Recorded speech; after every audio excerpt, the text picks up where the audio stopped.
بڑی عجیب سی بات ہے اور باعث شرمندگی بھی ہوتی ہے کہ بعض وہ چیزیں ہیں کہ جو رمضان مبارک سے پہلے نہیں ہوتی وہ بڑھ جاتی ہیں. مثال کے طور پر مہنگائی ہے بلا وجہ کی، اسی طرح دھوکہ دینا ہے، ناقص مال کو بیچنا ہے، اسی طرح ملاوٹ کر کے مال کو بیچنا ہے. اس طرح کے اور بھی کچھ چیزیں ہیں کہ جو رمضان سے پہلے نہیں ہوتی یا ہوتی ہیں تو رمضان کے اندر بہت زیادہ اس کا جو ہے وہ اضافہ ہو جاتا ہے، بڑھ جاتے ہیں، کرنے والے بھی مسلمان ہی ہوتے ہیں. تو یہ جو چیزیں اور اس طرح کے بعض عادات رمضان مبارک کے اندر بڑھ جاتی ہیں تو اس کی کیا وجوہات ہیں اور اس کا کیا علاج ہو؟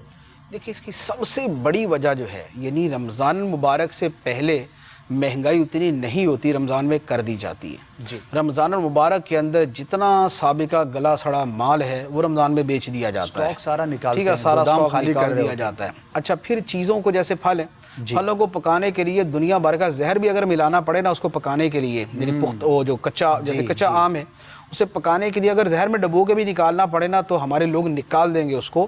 لوگ مرتے ہیں مریں، لیکن بہرحال ہمارا آم بکنا چاہیے. کیلا ہے، اس کو کیمیکل کے اندر وہ بھگو کے اس کو جناب وہ بنا لیں گے اور اس کو وہ بیچ دیں گے.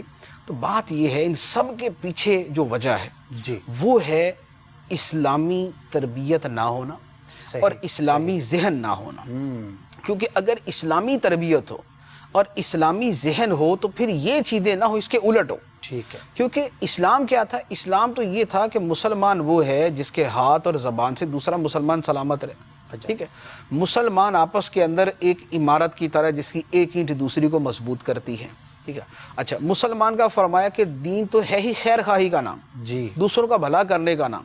تو جب دوسرے کا بھلا کرنا ہے، خیر خواہی کرنا ہے، تو اس میں دھوکہ کہاں سے آئے گا؟ فراڈ کہاں سے آئے گا؟ اس کے اندر دوسرے کو تکلیف دینا کہاں سے آئے گا؟ اس کو گلا سڑا مال بیچنا کہاں سے آئے گا؟ اس کو جو ہے وہ ناقص اشیاء بیچنا کہاں سے آئے گا؟ اس کو مضر صحت چیزیں بیچنا کہاں سے آئے گا؟ پھر یہ نہیں آئے گا. تو بات یہ ہے کہ جتنا ایک بندے کا اپنا اسلام، بذات خود اسلام نہیں، ایک بندے کا اپنا اسلام جتنا کمزور ہوتا جاتا ہے وہ گناہوں میں اور اس طرح کے جو ہے نا وہ یعنی چیزوں کے اندر وہ اتنا جری ہوتا جاتا ہے. اور جس کا اپنا ایمان جتنا مضبوط ہوتا ہے وہ اتنا ہی دوسروں کا خیر خواہ بنتا جاتا ہے. ایک آدمی کے دل میں اگر خیر خواہی ہوگی اور پورا اسلام ہوگا تو وہ اپنے پڑوسی کو تنگ نہیں کرے گا، کیونکہ اس کو پتہ ہے کہ اس کا دین تو اس کو یہ کہتا ہے کہ خدا کی قسم وہ بندہ مومن نہیں ہے جس کے شر سے اس کا پڑوسی محفوظ نہیں. اللہ اللہ.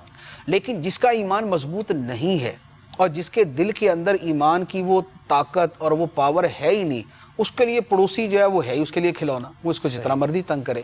تو ان ساری چیزوں کا اصل مدار جو ہے وہ دین کی، آدمی کے اپنے دین کی قوت، اپنے ایمان کی مضبوطی کے اوپر ہے.